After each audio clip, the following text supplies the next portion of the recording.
সামনে একটা লড়াই আসবে এই দেশের মাটিতেই। এটা আমাদের ভবিষ্যৎবাণী না, এটা আমাদের দূরদর্শীদের আলোকে বলছি। একটা তো লড়াই দেখছেন প্রকাশ্য কুফরির সাথে তাওহীদের লড়াই। একটা লড়াই দেখছেন না, প্রকাশ্য কুফরির সাথে কিসের লড়াই? তাওহীদের। সামনে একটা লড়াই দেখবেন মডারেট ইসলামের সাথে প্রকৃত ইসলামের লড়াই। নতুন একটা ব্যাটল দেখবেন সমাজের মধ্যে চলবে, কথায় কলমে, টকশোতে, ময়দানে, ওয়াজ মাহফিলে, সব জায়গায় দেখবেন একটা নতুন ব্যাটল সামনে আসবে।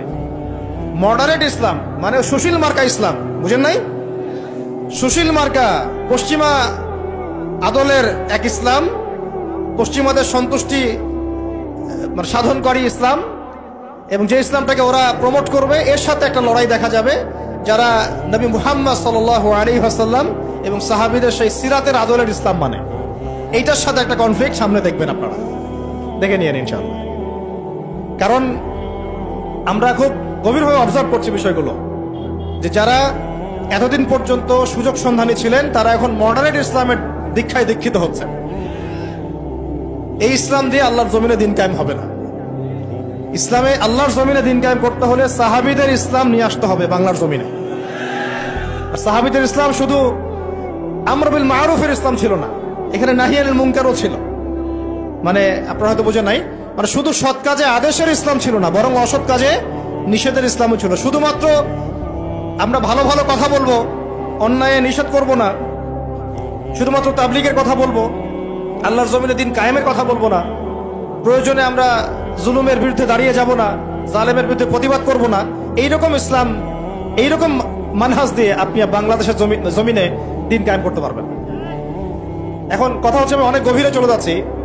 যুবক ভাইদেরকে বলছিলাম যে নামাজের সাথে তেলাওয়াত ধরে রাখেন, আজকার ধরে রাখেন, ওলামা ইকরামের সোহবত ধরে রাখেন, এবং প্রকৃত ইসলাম আর এই protestant version of Islam, moderate Islam, এর পার্থক্য বোঝার চেষ্টা করবেন।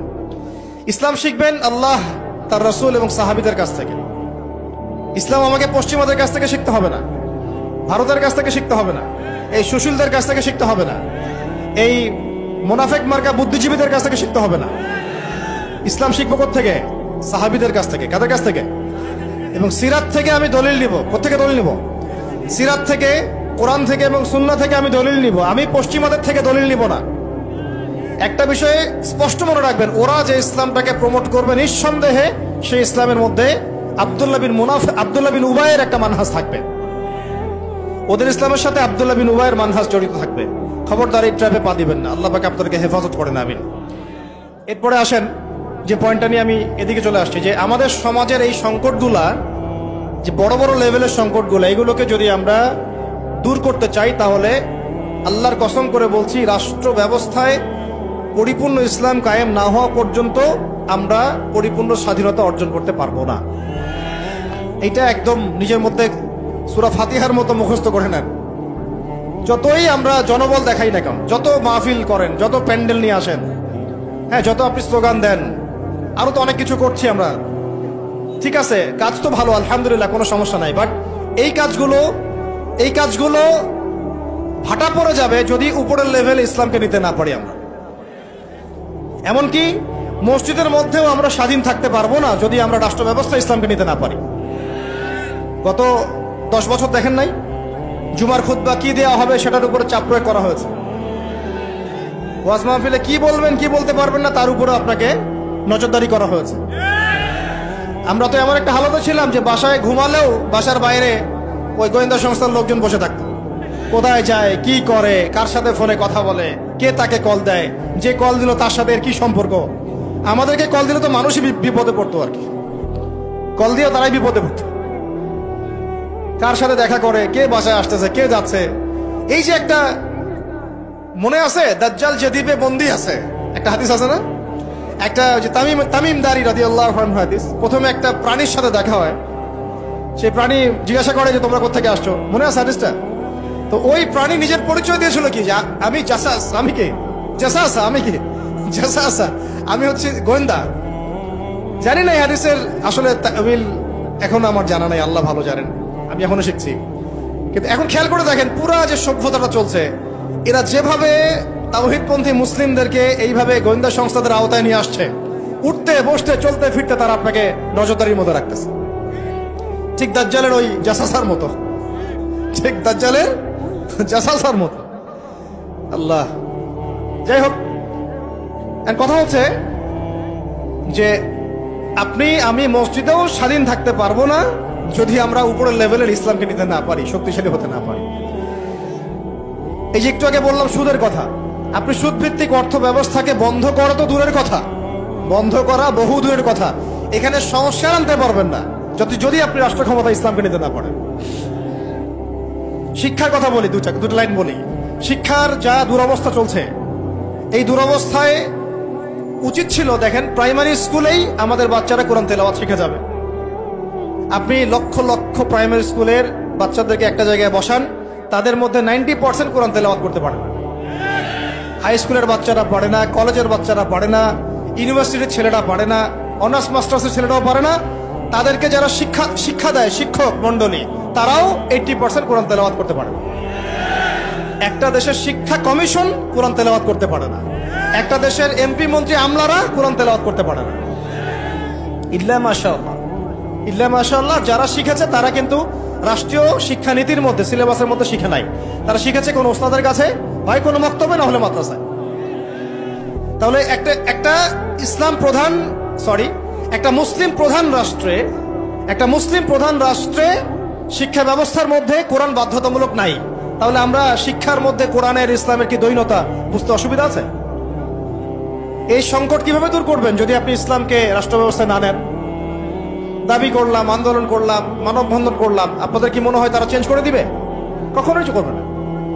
হয়তো বলবে ঠিক আছে, আচ্ছা ঠিক আছে, আমরা 10টা সূরা দিয়ে দিলাম পড়ুক, 20টা সূরা দিয়ে দিলাম পড়ুক, এক পারা দিলাম মুখস্থ করুক, সর্বোচ্চ দিল ধরেন। কিন্তু আমরা জানি যে এগুলো দিয়ে সাহাবাওয়ালা সেই জজবা, সেই ইমান, সেই দাওয়াত, সেই জিহাদ, সেই ইকামতের দিন সম্ভব না। এগুলো জাস্ট আই ওয়াশ, শোডাউন করা মানুষ।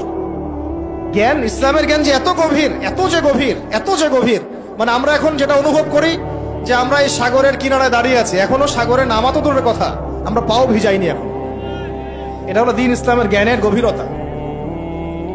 আর আমাদের 90% মুসলিমের কান্ট্রি, এখানে শিক্ষা ব্যবস্থা ইসলাম নাই। কোরআন বাধ্যতামূলক না, হাদিস 100টা বাধ্যতামূলক না। 20 বছর পড়াশোনা করে আমাদের ভাইরা 20টা সূরাও শিখে না। এখানে ইংরেজি বাধ্যতামূলক, সায়েন্স বাধ্যতামূলক, ম্যাথামেটিক্স বাধ্যতামূলক। আর কি বলবো, বিশেষ ক্যাডার হচ্ছে কোরআন ছাড়াই। সিরাত, নবী সাল্লাল্লাহু আলাইহি ওয়াসাল্লামের জীবনী, যে নবীকে চিনে না সে আল্লাহকে চিনবে কিভাবে? সেই সিরাত আমাদের সিলেবাসে নাই। আপনি দাঁড়ান, একজন দাঁড়ায় বলেন তো যে 20 বছর পড়াশোনা করেছেন, আপনার সিলেবাসে সিরাত ছিল? একটা বই, খতামুল আম্বিয়া, সিরাতে খতামুল আম্বিয়া, পাতলা এতটুকু বই, সিরাতে খতামুল আম্বিয়া, মুফতি মোহাম্মদ শফি রাহমাহুল্লাহ লিখেছেন, এতটুকু বই। এই বইটাও কি পড়াইছে? তাহলে একটা দেশের শিক্ষা কমিশন কি করছে আসলে? এদেশের কোটি কোটি ছেলে, কোটি কোটি মেয়ে, কোটি কোটি শিশু কোরআনবিহীন ভাবে শিখছে, হাদিসবিহীন শিক্ষা শিখছে, সিরাতবিহীন শিক্ষা শিখছে, ইসলামের ইতিহাস নাই, আকিদা তো বহু দূরের কথা, ফরজে আইনেরও কোনো পড়াশোনা নেই। কিন্তু এখানে আপনি শরীফও পাবেন, এখানে আপনি শরীফও পাবেন, আরো কত কি পাবেন। এগুলো না হয় নাইবা বললাম, বলতেও খারাপ লাগে। উন্মুক্ত যৌন চর্চা ওখানে পড়ানো হচ্ছে, যৌন শিক্ষার নামে উন্মুক্ত ফ্রি সেক্সের দীক্ষা দেওয়া হয় নাই। এখন কতটুকু সংস্কার হচ্ছে আমি জানি না, নতুন করে আমি বই ঘাটি নাই। আগে 20-30 বছর আগে যাও ইসলামের কিছু ছিল, গদ্য পদ্য উপন্যাস কিছু ছিল, এগুলো আস্তে আস্তে সব উঠায় দেওয়া হচ্ছে। খেয়াল করে দেখেন। তাহলে এটাকে পরিবর্তন আনার জন্য শুধু কি মানববন্ধন যথেষ্ট হবে? ওয়াজ মাহফিলে আমি যে বলছি আমার বলাটা কি যথেষ্ট হবে? এরা শুনেও শুনবে না, দেখেও দেখবে না। আমি বলে দিচ্ছি আপনাদেরকে, যদি সেকুলাররা উপরে থাকে, এই তথাকথিত সুশীলরা, এই রাম বাম প্রগতিশীলরা, এরা এই কথাগুলো শুনে বিশ্বাসও করতে পারে, হ্যাঁ এটা সত্য কথা বলছে ছেলেটা, কিন্তু ওরা কিছুই করবে না। কারণ কিছু বললেই দুটো শব্দ, কিছু বললে নাকি ওদের আব্বু মাইন্ড করবে। আব্বু চিনেন তো? আব্বু হচ্ছে কে? আমেরিকা। হ্যাঁ, কিছু বললে কে মাইন্ড করবে? আবার কিছু বললে আম্মু নাকি বকা দিবে। আম্মু চিনেন? আম্মুকে না, আম্মু হচ্ছে ভারত। ওদের চিন্তাটা এরকম, কিছু বলবো না, বলা যাবে না, কিছু করা যাবে না, সংস্কার করা যাবে না, কিছু বললে আব্বু মাইন্ড করবে। আব্বু কারা? পশ্চিমারা। আব্বু কারা? পশ্চিমারা। আবার এখন বলছে কিছু বললে আম্মু মাইন্ড করবে, আম্মু বকা দিবে। হ্যাঁ, আপনারা কেন মব সন্ত্রাস করতেছেন, মব ক্রেসি করতেছেন? আসলো না কিছু কথা কয়দিন আগে? কিছু বললেই, মানে হুজুররা কিছু বললেই ভারত যেতে যাবে, ভারতের মিডিয়াতে তোলপাড় হবে। হ্যাঁ, বাকি আপনারা যদি আন্দোলন করেন, সংগ্রাম করেন, অভ্যুত্থান ঘটান, তাহলে কোনো সমস্যা নাই। হুজুররা বললে সমস্যা। এটার কারণ একটাই, এই পৃথিবী দুই ভাগে ভাগ হয়ে গেছে। মনে রাখবেন, এই পৃথিবী দুইটা শিবিরে ভাগ হয়ে গেছে, সামনে আরো যাবে। একটা ঈমানের শিবির, একটা কুফুরের শিবির। মাঝখানে কিচ্ছু নাই। মাঝখানে কিছু মুনাফিক থাকবে, এরা কাফেরদের সাথেই থাকবে। আপনারা এই হাদিসটাও পড়বেন, শেষ জামানে যখন দাজ্জাল বের হবে, মদিনার উপকূলে সে পৌঁছাবে, দূর থেকে দেখে বলবে যে ওইটা আহমদের মসজিদ সাল্লাল্লাহু আলাইহি ওয়াসাল্লাম। আহমদ মানে কে? মুহাম্মদ সাল্লাল্লাহু আলাইহি ওয়াসাল্লাম। তো সে ওখানে যেতে পারবে না, ফেরেশতারা দাঁড়িয়ে থাকবে খোলা তরোয়াল নিয়ে, পাহারা দিবে। তো সেখানে সে আঘাত করবে আর কি। এটা ভূমিকম্প হবে। ওই ভূমিকম্প যখন হবে, ওই ভূমিকম্পতে মদিনার মধ্যে থাকা যত মুনাফিক, এগুলো বের হয়ে দাজ্জালের বাহিনীতে যোগ দিবে। মানে পৃথিবীর শিবির আস্তে আস্তে দুই ভাগ হয়ে যাবেই, ঈমানের শিবির এবং কুফুরের শিবির। মাঝখানে কোনো দল থাকবে না, কিছু মুনাফিক থাকবে, এরা কাফেরদের সাথেই যুক্ত হবেই শেষমেশ। কথা হচ্ছে ভাই, মূল কথা একটাই, এই যে অর্থনৈতিক সংস্কারের কথা বললাম আর শিক্ষা সংস্কারের কয়েকটা উদাহরণ দিলাম। শিক্ষার এই দৈন্যতা, দুরবস্থা, 20টা বছর 30টা বছর আপনার জীবন থেকে কেড়ে নেওয়া হলো একটা চাকরির সুরসুর দিয়ে, একটা শিক্ষিত হবেন সার্টিফিকেটের একটা কলা ঝুলাই দিয়ে আপনার জীবন থেকে 20 বছর নিয়ে নেওয়া হয়েছে। এই 20 বছরে আপনি কিচ্ছু শিখতে পারেননি ইসলামে। কিন্তু এই 20 বছর কিন্তু জীবন আর ফিরে আসবে না। 20 বছর দূরের কথা, একটা দিন চলে গেলে কি ফিরে আসবে নাকি? অথচ এই 20 বছরে আপনি মুফতি হয়ে যেতে পারতেন। আমরা আফসোস করতেছি এখন। এবং ওই সময়, যে সময়টা কেড়ে নেওয়া হয়েছে, ওই সময়টা আমাদের জীবনের সবচেয়ে উর্বর সময় ছিল। ওই সময় আমাদের ব্রেন থাকতো ফটোকপি ব্রেন, একটা পৃষ্ঠা দেখলেই মুখস্থ হয়ে যায়। তখন মুখস্থ করাইছে একদম ছোটবেলা থেকেই। আমি তো শিক্ষা নিয়ে কাজ করতেছি লাস্ট 7 বছর 8 বছর হয়ে গেছে। 7-8 বছর থেকে আমি স্কুলিং করতেছি, আরো বিভিন্ন প্রজেক্টে আছি। ওদের সবগুলো বই শুরু থেকে গোড়া থেকে ঘেটেছি, আমরা খাচ্ছি, এখনো খাচ্ছি। একদম ছোটবেলা থেকেই বাচ্চাকে শেখায় Jack and Jill, went up the hill. আপনারা পড়ছেন না এগুলো? জনি জনি ইয়েস পাপা, এই কবিতাগুলো একদম ছোটবেলা থেকে প্লেয়ার ক্লাসে, নার্সারি ক্লাসে ওই কবিতার মধ্যে ওকে মিথ্যা শেখানো হয়। জনি জনি ইয়েস পাপা কবিতাটা দেখেন, ইটিং সুগার নো পাপা, খাচ্ছ কি চিনি খাচ্ছ? বলতেছে কি খাচ্ছি না, মুখের মধ্যে কিন্তু চিনি আছে। তাহলে ছোটবেলায় আমার বাচ্চাকে শেখানো হলো কিভাবে মিথ্যা বলতে হয়। প্রত্যেকটা জায়গায় সমস্যা আছে, প্রতিটা জায়গায় তারা সূক্ষ্ম সুকৌশলে বিষ ঢুকাই দিছে। প্রবলেমের মানে সমস্যার গোড়া যে এত গভীর, কোনটা ছেড়ে কোনটা বলবো আমরা হুঁশ পাচ্ছি না। এই জন্য পুরো মূল সমাধানের জায়গাটা বললাম, ওইটা যদি ঠিক হয়ে যায় বাকি সবগুলো ঠিক হয়ে যাবে ইনশাআল্লাহ। আর এখন বিগত প্রায় 50, 60, 70 বছর থেকে বাংলাদেশের দাওয়াতের কাজ অনেক হয়েছে আলহামদুলিল্লাহ, এখনো হচ্ছে, দৈনন্দিন হয়েই যাচ্ছে ইনশাআল্লাহ। একটা জেনারেশন তৈরি হয়ে গেছে আলহামদুলিল্লাহ, যারা আল্লাহর জমিন, আল্লাহ দিন কায়েমের জন্য জান পর্যন্ত দিতে পারবে।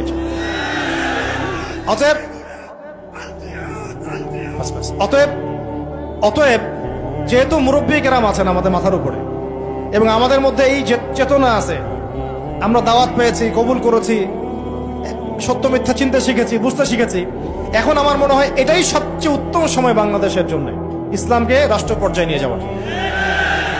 এখন যদি আমরা পিছুপা হয়ে যাই, শিথিলতা দেখাই, বা এই অভ্যুত্থানে আমরা যদি পরবর্তী সময়ে ইসলামকে এগিয়ে নিতে ব্যর্থ হয়ে যাই, আমরা আবার 50 বছর পিছায় যাবো কিন্তু। অতএব এখন আর চুপ করে বসে থাকার কোনো সুযোগ নাই।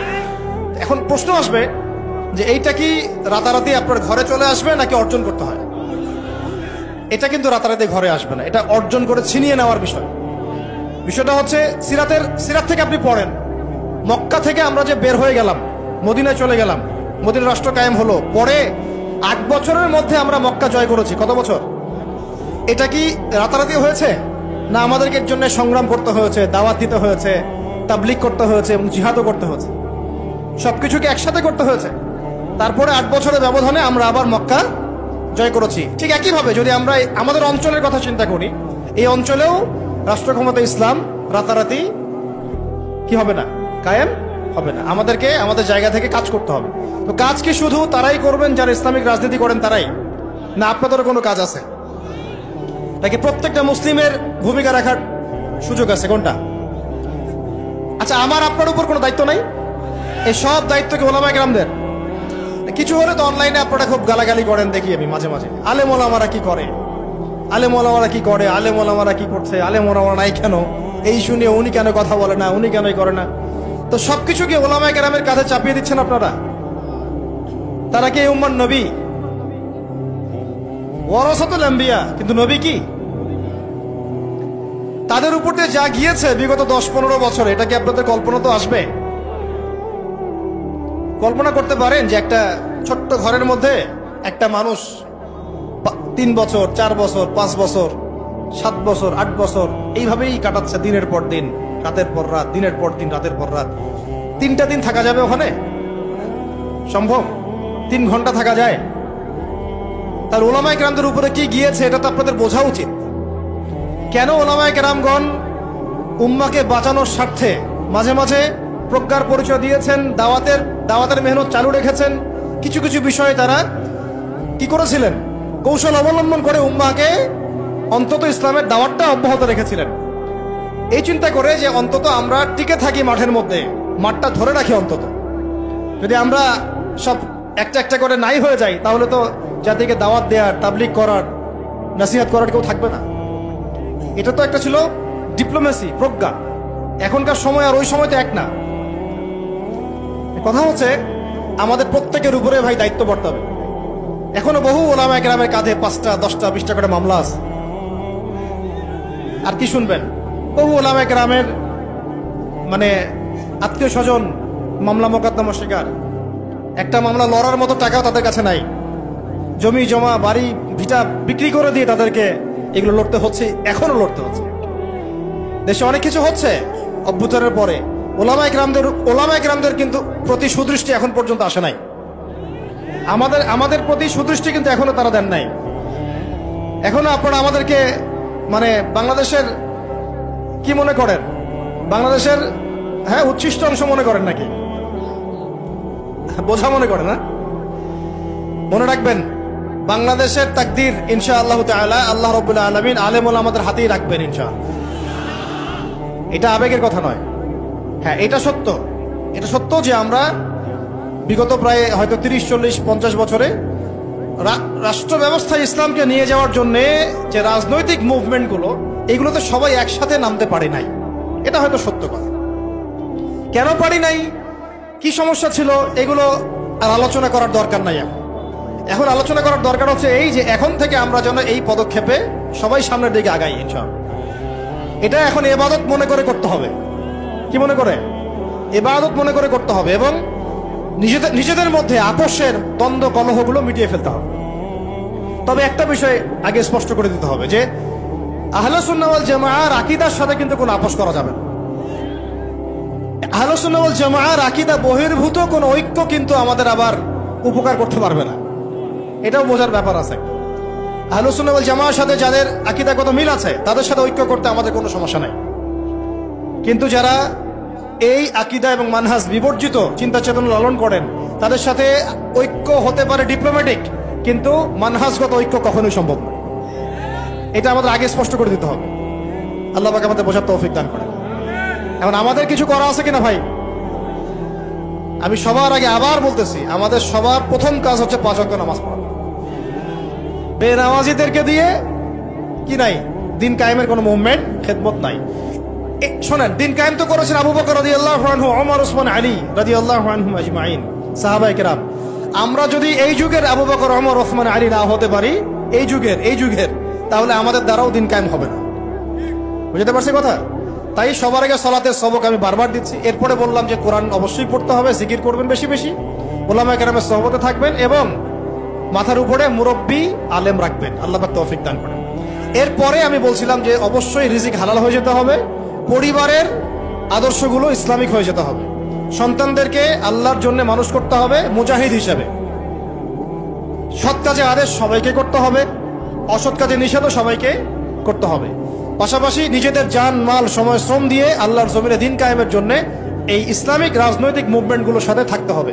আল্লাহ পাক থাকার তৌফিক দান করে। আজকে আমরা কয়েকটা বিষয় আল্লাহর কাছে ওয়াদাবদ্ধ হতে পারি কি? পারা যাবে? 1 নাম্বার, জীবনে কোনোদিনও নামাজ ছাড়বো না ইনশাআল্লাহ। 2 নাম্বার, দ্বীনি ইলমের শিক্ষা নিজের উপরে ফরজ করে নেব ইনশাআল্লাহ। যেভাবে আমরা দুনিয়া শিখেছি এইভাবে দিন শিখতে হবেই হবে। এটা আমার উপর নফল কোনো কাজ নয়, এটা একটা ফরজিয়াত। এটা কি? আল্লাহ পাক তৌফিক দান করেন। 3 নাম্বার, কোরআন ছাড়া একটা দিনও কাটাবো না। পারবো ইনশাআল্লাহ?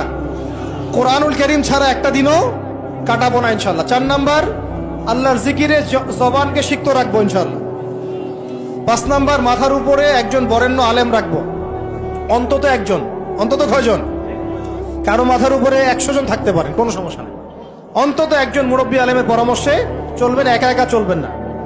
একা একা চললে আহলে ফেসবুক ওয়াল জামায়াত হয়ে যাবে, ঠিক আছে? তারপরে আর না থাকবে দিন, না থাকবে দিনের কোনো বুঝ, সারাদিন ওই লাইক শেয়ার আর কমেন্ট, আর না থাকবে কোনো আদব, না আখলাক, কিছুই থাকবে না। এবং আস্তে আস্তে ওই বদদোয়া লাগবে গায়ে, আলেমদের বদদোয়া লাগবে, সরে যাবেন দিন থেকে। ওলামায়ে কেরামের বদদোয়া নিলে দেখবেন দিন থেকে সরে গেছেন। বহু মিসাল নজির আমাদের সামনে আছে, ওগুলো নিয়ে আমি কথা বলতে যাচ্ছি না। তো একা একা জীবনযাপন করা যাবে না, জামাতবদ্ধ থাকার চেষ্টা করতে হবে এবং মুহাক্কিক ওলামায়ে কেরামের সোহবতে থাকতে হবে। যারা আল্লাহর জমিনে দিন কায়েমের ফিকির করছেন সেই সব ওলামায়ে কেরামের সাথে থেকে পরামর্শ নিয়ে বাকি জিন্দেগি কাটান ইনশাআল্লাহ। এর আগে আমি তো বলি যে বিয়ে শাদী তাড়াতাড়ি করে ফেলেন, রিজিকের ব্যবস্থা তাড়াতাড়ি করে ফেলেন এবং বেশি থেকে বেশি সন্তান নেন। এর আগে কথা আছে, সেটা হলো দিনদারি থেকে প্রাধান্য দেন, দুনিয়াকে প্রাধান্য দিয়েন না, আপনি ক্ষতিগ্রস্ত হয়ে যাবেন। দিনদারি থেকে প্রাধান্য দিলে আপনার পরিবার হবে আপনার জন্য জান্নাতের একটা টুকরা ইনশাআল্লাহ। আর যদি দুনিয়াকে প্রাধান্য দেন, ওই পরিবারই হবে জাহান্নামের টুকরা। আল্লাহ পাক আমাদের সবাইকে দিনদার জীবন সঙ্গিনী দান করেন। আর সন্তান নিতে হবে বেশি বেশি, এবং সন্তান থেকে মানুষ করতে হবে একেবারে মুজাহিদ হিসেবে ছোটবেলা থেকেই। আমি তো বললাম যে শিক্ষা নিয়ে আমরা কাজ করছি, আপনি নিজেও কাজ করে দেখেন। শিক্ষা ব্যবস্থার একদম চরম দৈন্যতা আছে, এটাকে সংস্কার করার জন্য সবাইকে হাত লাগাতে হবে। সর্বোপরি হালাল খেতে হবে এবং আমর বিল মারুফ নাহি আনিল মুনকারের কাজ সবাইকেই করতে হবে ভাই, একজন দুজন করলে হবে না। নিয়মিত তাবলীগে সময় দেন, আল্লাহর রাস্তায় সময় লাগান, পড়াশোনা ঠিকমতো করেন, এই অনলাইনের ফিতনা থেকে বেঁচে থাকেন। আর যত রকম যুব সমাজকে নষ্ট করার ফিতনা আছে, যেমন মাদক, পর্নোগ্রাফি, মেয়েদের সাথে ফ্রি মিক্সিং, তারপরে আপনার এই যে টিকটক, এই যা আছে যেগুলো যুবকদেরকে নষ্ট করে, এগুলো ধার কাছেও যাবেন না আল্লাহর রাস্তায়। ভাই এই জীবনটা একটা জীবন, শোনেন আমার কথা, শেষ করছি, আমি লম্বা করবো না। এই জীবনটা একটা জীবন ভাই, আপনাদেরকে বলছি, আমাদেরকে সবাইকে আমরা নিজেকে নসিহত করছি আর কি। জীবন একটা, কয়টা? একটা দিন চলে গেলে ফিরে আসবে না, একটা রাত চলে গেলে ফিরে আসবে না।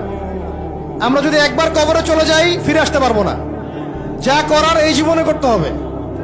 হেলায় খেলায় এই পশ্চিমাদের ফাঁদে পড়ে, কাফেরদের ফাঁদে পড়ে, তাগুত মুনাফিকদের ফাঁদে পড়ে, ইবলিসের এই বাহিনীর ফাঁদে পড়ে জীবন নষ্ট করা যাবে না।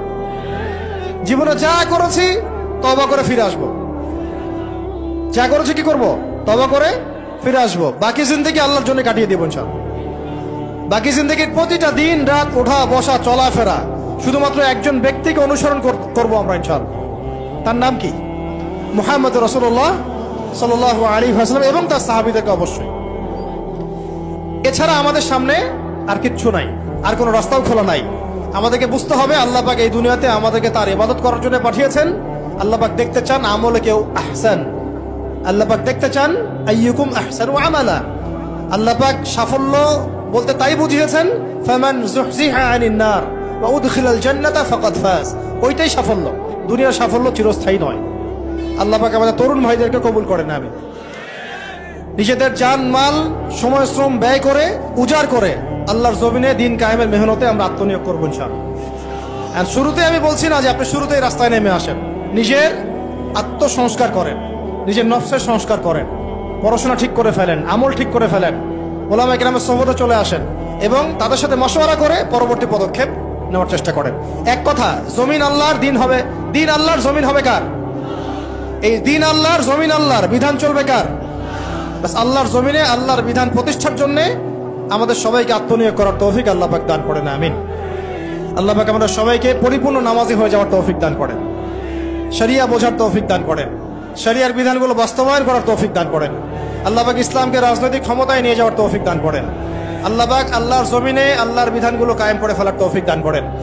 আসন্ন রমজানে আল্লাহ পাক আমাদের সবাইকে সুস্থ রাখেন, সবাইকে নিরাপদে রাখেন এবং সমস্ত রোজাগুলো হক আদায় করে করার তৌফিক দান করেন। আল্লাহ পাক আমাদের সবাইকে কোরআনওয়ালা বানায় দেন, সুন্নাহওয়ালা বানায় দেন। সাহাবায়ে কেরামের মানহাজে দিন কায়েমের তৌফিক দান করেন। সিরাত মুখস্থ করে ফেলার তৌফিক দান করেন। ইসলামী শিক্ষায় শিক্ষিত হওয়ার তৌফিক দান করেন।